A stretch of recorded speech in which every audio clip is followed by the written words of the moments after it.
Dead on arrival bangod sa head injury si Antoinette Goles, 20 anyos, residente sa barangay Lagubang. Kagyara naman sa kritikal nga kondisyon si Mark Joel Brillantes, 22 anyos, residente sa barangay Ilawud, Poblasyon Barotac Nuevo.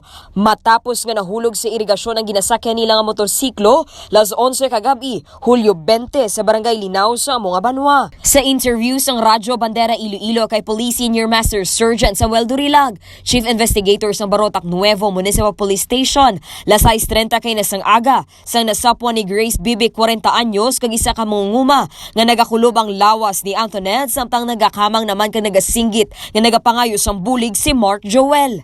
Gilayon naman nga gindalang duha sa Don Jose S. Monfort Medical Center sa mga Banwa las 8 kaina sang aga.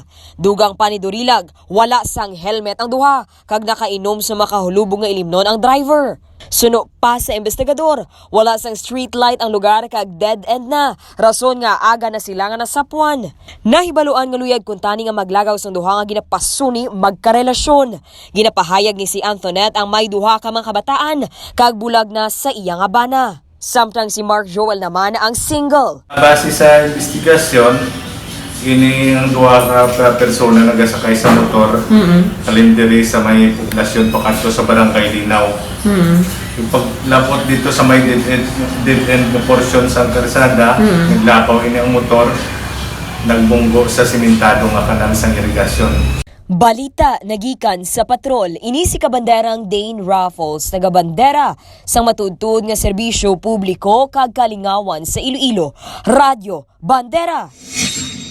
Ang ining balita ang ginadulong sa inyo sang D3 Bio, ang ginaendorso sa mga eksperto nga kampyon nga suplemento. Himo sa gin-extract nga virgin coconut oil nga may antiviral kag antibacterial properties nga sarang makatap na sa mga cancer cells kag mga bukol-bukol sa lawas. Ang D3 Bio, mabakal sa mga butika sa Iloilo.